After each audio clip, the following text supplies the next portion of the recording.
Hello বন্ধুরা, কেমন আছো সবাই? আশা করি সবাই ভালো আছো। আজকে আমরা কোনো মুভি এক্সপ্লেনেশন করব না। আজকে আমরা Japanese web series Alice in borderland সিরিজের বাংলা এক্সপ্লেনেশন করতে যাচ্ছি, যেটা কিনা জীবন মৃত্যুর খেলা নিয়ে তৈরি করা হয়েছে।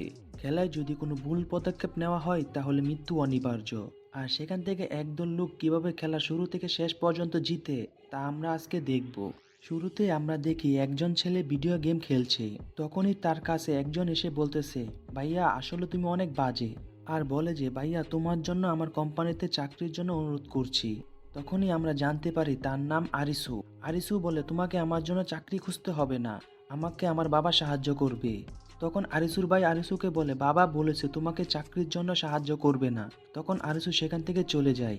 চলে যাওয়ার সময় তার ভাই তাকে বলে, মা বেঁচে থাকতে তুমি অনেক ভালো ছিলে। তখন আরিসু সে বাসা থেকে বের হয়ে যায় আর তার ফ্রেন্ডস গ্রুপের বন্ধুদের সাথে কথা বলতে থাকে। গ্রুপে তারা তিনজন মিলে কথা বলে এবং তারা তিনজন একসাথে হয়ে দেখা করে। তাদের মধ্যে একজনের নাম চৌদা, আরেকজনের নাম কারুবি। তখন তারা তিনজন মন খারাপ করে দাঁড়িয়ে থাকে। তখন কারুবি আরিসুকে কাঁধে নিয়ে হাঁটতে থাকে এবং তারা তিনজন মিলে অনেক মজা করে।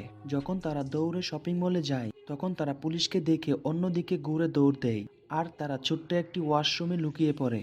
তখন হঠাৎ দরজায় কে যেন জোরে জোরে কড়া নাড়ছে আর তখনই হঠাৎ সবকিছু স্তব্ধ হয়ে যায়। তারা তিনজন বাহিরে এসে দেখে পুরো মার্কেটে কেউ নেই, একদম খালি হয়ে গেছে। তারা বাহিরে এসে দেখে বাহিরে কেউ নেই, সমস্ত শহর একদম ফাঁকা হয়ে রয়েছে। শুধু তারা তিনজন ব্যতীত আর কেউ নেই সমস্ত শহরে। এদিকে কারুবি সে তার মদের আড্ডাখানায় যায়, কিন্তু সেখানে সে কাউকে দেখতে পায় না। অন্যদিকে চৌদা সে তার অফিসে গিয়ে দেখে এখানে কেউ নেই, সবকিছু ফাঁকা।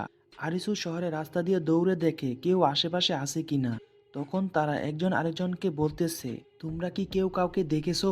যখন বলে আমরা কেউ কাউকে দেখিনি, তখন আরিসু তার মোবাইল বাহির করে দেখে তার মোবাইলও কাজ করছে না এবং মোবাইলের নেটওয়ার্কও নেই। তখন তারা অনেক ঘাবড়ে যায়। রাতের বেলা তারা তিনজন মিলে একে অন্যের সাথে কথা বলতেছে যে আজকে তো কোনো উৎসব নেই, তাহলে হঠাৎ এমন হলো কেন। তখন তারা একটু হাসি তামাশা করে। ঠিক তখনই একটি বিল্ডিং এ লাইট জ্বলে ওঠে আর সেখানে লেখা আসে গেম। আর তখনই আবার লেখা আসে যে গেম এই দিকে। তখন আরিসু ঘুরতেই দেখে ওই দিকে লাইটের আলো জ্বলছে। তারা তখন দৌড়ে সেখানে চলে আসে আর ভিতরে এসে দেখে এখানে গেম লেখা আছে। তখন তাদের সামনে একটি লাইট সিগন্যাল দেয় আর তারা আস্তে আস্তে সামনে যেতে লাগে। সামনে এসে দেখে যে এখানে অনেকগুলো মোবাইল রাখা রয়েছে, কিন্তু একজন একটাই মোবাইল নিতে পারবে, একটার বেশি কেউ নিতে পারবে না। তারা তিনজন হাতে মোবাইল নেওয়ার সাথে সাথে দেখে গেম শুরু হতে আরো 2 মিনিট বাকি রয়েছে আর এই 2 মিনিট তাদেরকে রেজিস্ট্রেশন করতে হবে। মোবাইল থেকে তাদেরকে আরো বলে যে এখন মাত্র তিনজন খেলোয়াড় আছে। তখনই তাদের পিছনে আরেকজন মেয়ে আসে। সে এসে বলে যে এটা একটা গেম, এটা থেকে কেউ বাইর হতে পারবে না, বাইর হওয়ার চেষ্টা করলে মৃত্যু হবে। তখন আমরা মেয়েটির নাম জানতে পারি, মেয়েটির নাম উসাকি। উসাকি চৌদার কাছ থেকে আইডি কার্ড নিয়ে বাইরে ছুঁড়ে মারে। তখনই দেখে এক অদৃশ্য রেজার, তার মানে একবার গেমের ভিতরে প্রবেশ করলে যদি ভুলবশত বর্ডার লাইন ক্রস করা হয় তাহলে মৃত্যু অনিবার্য। তাই আমাদের সবাইকে গেমে অংশগ্রহণ করতে হবে। তখনই তাদের মধ্যে আরেকজন মেয়ে চলে আসে। তারা পাঁচজন মিলে গেম শুরু করে। তখনই তাদের মোবাইলের রেজিস্ট্রেশনের সময় শেষ হয়ে যায় আর গেম শুরু হয়ে যায়। আর এই গেমের নাম জীবন অথবা মৃত্যু। তখন টাসের 3-এর চেরার মাধ্যমে খেলা শুরু হয়। আর খেলার নিয়ম হচ্ছে প্রতিটি খেলোয়াড় নির্দিষ্ট সময়ের মধ্যে সঠিক দরজা খুলতে হবে আর জিতার জন্য সময়ের আগে বিল্ডিং এর বাইরে আসতে হবে। এরপর তারা একটি রুমে আসে আর এখানে তাদের 2 মিনিট সময় দেওয়া হয়। রুমের ভিতরে তারা দুইটি দরজা দেখতে পায়, একটিতে লেখা আছে ডেথ আর একটিতে লেখা হয় ড্রাই। এই 2 মিনিটের মধ্য দিয়ে তাদের সঠিক দরজার মধ্য দিয়ে যেতে হবে। যদি তারা ভুল দরজা দিয়ে যায় তাহলে মৃত্যু অনিবার্য। রুমের ভিতরে তারা একটু মজা করতে লাগে। তখন চৌদা মজা করে ভিডিও করতে থাকে। তাদের কাছে যখন 30 সেকেন্ড সময় থাকে তখন একটি মেয়ে ড্রাই দরজা খুলে আর সাথে সাথে মেয়েটি লেজারের আঘাতে সেখানে মারা যায়। যখন মেয়েটি মারা যায় তারা অনেক ভয় পেয়ে যায়, যার ফলে তারা দৌড়ে অন্য দরজা দিয়ে অন্য রুমে চলে আসে। আর এই রুমে তাদের সময় দেওয়া হয় 1 মিনিট 50 সেকেন্ড। রুমে তারা তিনজন আলোচনা করে যে পরবর্তী দরজা কোনটা হবে। সময় যখন 30 সেকেন্ড বাকি থাকে আরিসু দরজা খুলতে চায়, কিন্তু সে অনেক ভয় পেয়ে দরজা খুলে না। সময় যখন আর 10 সেকেন্ড বাকি থাকে তখন কারবি অন্য দরজা খুলে জীবনে ঝুঁকি নিয়ে। তখনই দেখে সেটা সঠিক দরজা আর তারা দৌড়ে সেই সঠিক দরজার ভিতরে চলে আসে।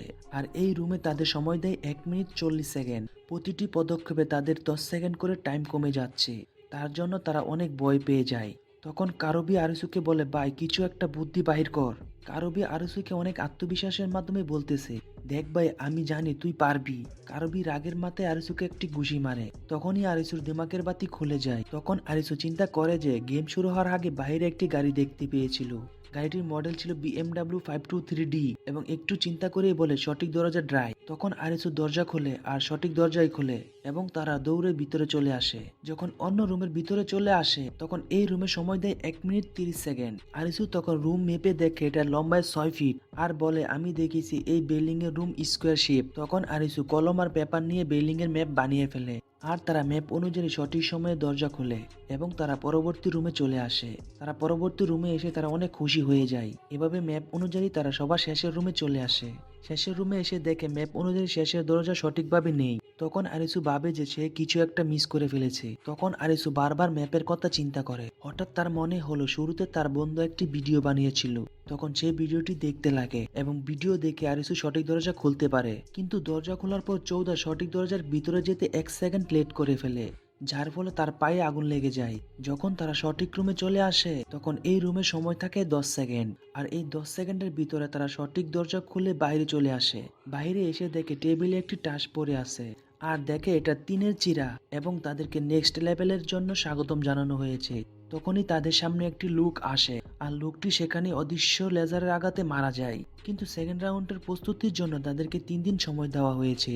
ঠিক তখনই আমরা এক মেয়েকে দেখতে পাই যে কিনা অনেক উঁচু বিল্ডিং এর উপরে দাঁড়িয়ে রয়েছে আর কিসের জন্য দাঁড়িয়ে রয়েছে তা আমরা পরবর্তী এপিসোডে দেখতে পারবো। আর এই সিরিজের ভয়ানক 1 নম্বর এপিসোড এখানেই শেষ হয়ে যায়। দ্বিতীয় এপিসোড দেখতে হলে আমাদের নতুন ইউটিউব চ্যানেলটিকে সাবস্ক্রাইব করে আমাদের পাশে থাকার অনুরোধ রইল, যাতে আমাদের নতুন নতুন ভিডিওর নোটিফিকেশন আপনার কাছে সবার আগে পৌঁছায়। ভিডিওটি সম্পূর্ণ দেখার জন্য ধন্যবাদ। সবাই ভালো থাকবেন, সুস্থ থাকবেন, নিজের যত্ন নেবেন। আল্লাহ হাফেজ।